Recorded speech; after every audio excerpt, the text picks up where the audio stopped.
اللهم صل وسلم وبارك على سيدنا محمد وعلى اله واصحابه اجمعين. ازيكم حبايبي؟ عاملين ايه؟ يا رب تكونوا بخير. طبعا وحشتوني جدا جدا. كنا بقى كده، يلا نصلي على الرسول. ونشوف هنعمل ايه النهارده. هنعمل مع بعض طريقه مكرونه سهله جدا. بصراحه معرفش بيسموها ال10 دقايق عشان هي ما بتاخدش وقت. ممكن المبكبكه السريعه. بصراحه تحفه وملهاش حل. هنجربها مع بعض النهارده وباذن الله تعجبكم. واتمنى ان انتوا تجربوا الوصفات اللي انا بعملها وتكتبوا لي في الكومنتات ايه رايكم والوصفات اللي انتوا حابين ان انا اقدمها لكم. دلوقتي معايا المكونات بتاعتي. معايا هنا طماطميتين. تمام.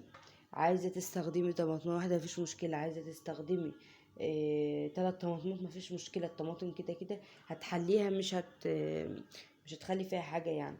معايا هنا قرن من الفلفل زي ما انتم شايفين. معايا فصين من الثوم صغيرين اهوت. انا هحطهم زي ما هما كده، مش هخرطهم. معايا قرنين فلفل. معايا بصلايه صغيره، عايزه تكبري مفيش مشكله، بس انا عشان اللي ملوش في البصل قوي. معايا هنا معلقتين من الصلصه. معايا كوبايتين من المكرونه. كوبايتين او اقل من نص كيلو، مش نص كيلو. انا معايرهم بالمج. تمام كده. يلا بينا بقى نسمي الله ونشوف هنعمل ايه. اول حاجه نشمر بقى كده. هنخرط البصلايه بتاعتنا. ممكن تخرطيها على البلانشه وممكن تقطعيها على ايدك كده تنعميها اهو. بصوا، حاولي ان انت تنعميها على ايدك. عايزه تعمليها على البلانشه تخرطيها مكعبات مفيش مشكله. عايزه تكبري اكتر من كده يعني البصلايه تبقى واضحه عن كده برضو مفيش مشكله، اللي انت حباه. انا بقول لك طريقتي، ولو انت بقى حابه تزودي حاجه من عندك، تاتش بقى من عندك كده مفيش مشكله.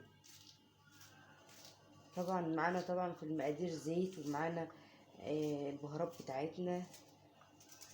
معانا كذا حاجه. بصوا اهو البصلايه اهوت.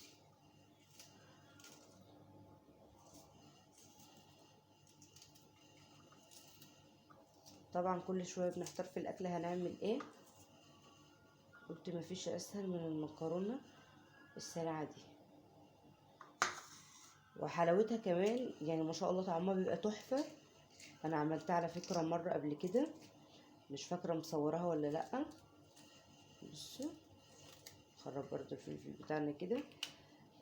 انا عملتها مش عارف، مش فاكره انا عملتها معاكم ولا ايه. بس المكرونه دي يعني مش قادره اقول لكم على طعمها، مع ان المكونات كلها على بعضها بتاخد سوا واحد يعني. بس والله تحفه. جربوها وان شاء الله تعجبكم. حاولي تخرطي تنعمي الفلفل. يعني يستحسن انت تنعمي المكونات بتاعتك. كل ما هتنعميها هتبقى مديه إيه، طعم احلى والشكل احلى من حاجات صغيره فيها. تمام. عشان لما تيجي تستوي مع بعضها الخضار بتاعك ده هيدبل معاكي بسهوله. هو مش هيلحق ان هو يدبل كمان في السوا لان المكرونه ما بتاخدش وقت. بس الطماطم حتى لما تيجي خرطها مكعبات صغيره هتلاقيها سردت معاكي الميه وبدات انها تتسبك معاكي مع سوى المكرونه. يعني بدات انها تصغر، تفهميني؟ متبقاش كبيره قوي، مكعبات صغيره. انا على قد ما بقدر بخرط الفلفل برضو صغير وكده.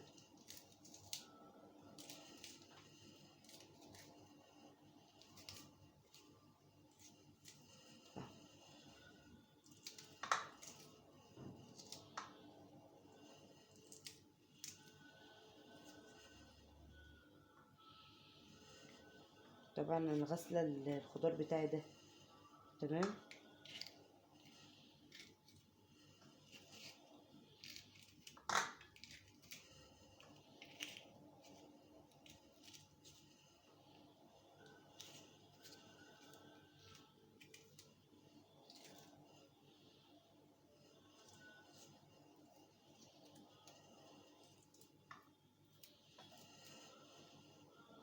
برضو هنخرط الطماطم بتاعتنا دي. هنشيل بقى الحته الخضر اللي فوق دي.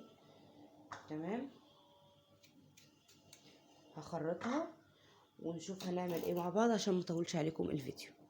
يلا بينا بقى نسمي بالله ونشوف هنعمل ايه تاني. معايا هنا الحله فاضيه زي ما انتم شايفين، هحط فيها، عايز تعملي في طاسه مفيش مشكله، نحط فيها مع كوبايتين المكرونه. تمام.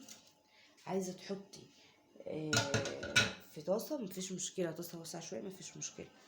تمام. هبدا ان انا احط الطماطم بتاعتي زي ما انتم شايفين اهوت، والفلفل والبصل اهو.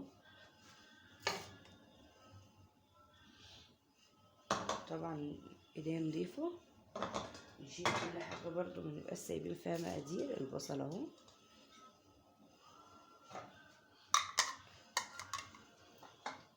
نحط معلقتين صلصه.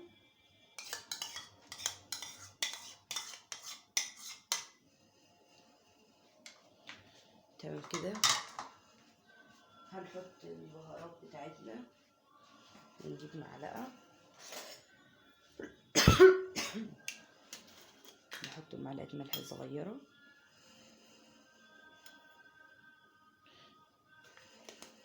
معلقه ممسوحه مش مليانه، عشان احنا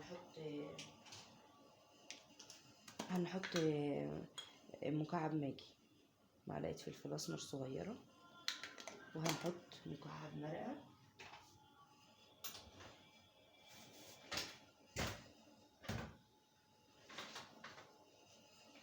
مكعب مرقه اهوت.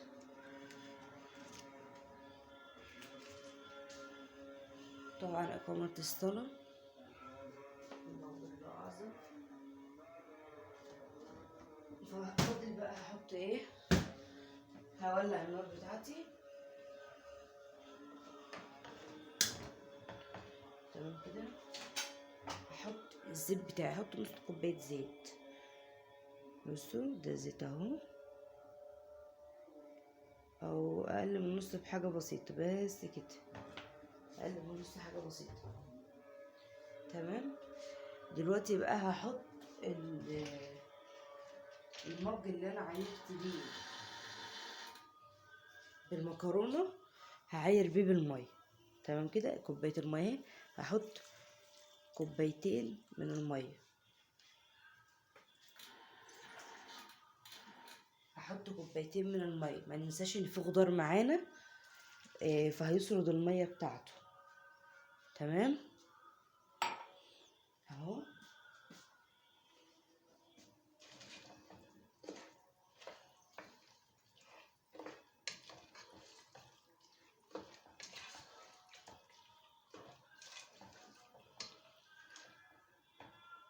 هنسيب المكرونه بتاعتنا تغلي 10 دقايق كده، واول ما هتغلي، لا يا ربي هنسيبها تغلي 5 دقايق، مش هنطول بيها 10 دقايق، 5 دقايق بس كده وارجع لكم تاني.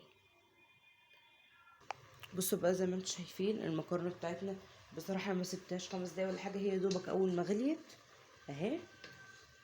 هبدا ان انا اهدي النار خالص عليها. تمام كده. هوطي النار عليها عشان تستوي المكرونه بتاعتي. يبقى كده ههدي النار عليها كده قدامكم اهو. بسم الله.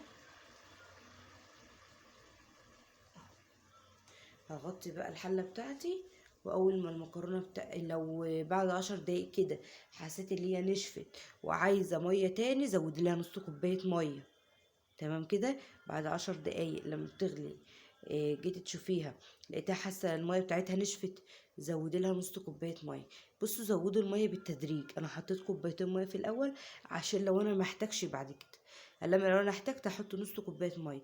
زودي بالتدريج. تمام كده. لو انت بتحبها فيها صوص قوي، انت والمكرونه ساعتها محتاجه نص كوبايه، محتاجه كوبايه الا ربع، براحتك. تمام كده.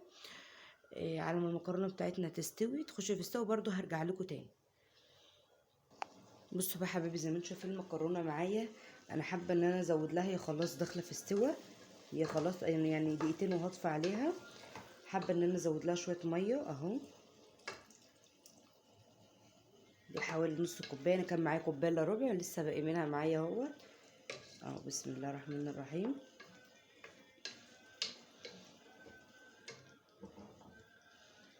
تمام. يعني دي اول مره لسه ازود لها، هي المكرونه اصلا معايا استوت اهو. هحط دول كمان بس كده. هتغلي بالظبط واقوم جايه هتغلي غلوتين وهقوم جايه طافيه عليها، ونشوف احنا بنقدمها ازاي مع بعض. كده بقى حبايبي زي ما انتم شايفين المكرونه بتاعتي اهيت، انا لسه مفضياها حالا اهو. زي ما انا قلت لكم خدت غلوه بعد ما انا زودت لها كوبايه الا ربع الميه. بصوا طبعا الاسود اللي فيه ده فلفل اسمر، شفتوا الصوص اصلا اهو. والله العظيم طعمها تحفه بجد، مش قادره اقول لكم. طبعا ادام كلت بالمعلقه ما ينفعش ان انا احطها تاني في المكرونه. ده كان الغدا بتاع النهارده والفيديو بتاع النهارده بسيط وسهل وما فيهوش اي مشكله. اتمنى ان انت تجربيه وتقولي لي رايك. اشوفكم في فيديوهات كتير على خير. يلا بقى حط اللايك بتاعك واشتراكك في القناه، ومع السلامه.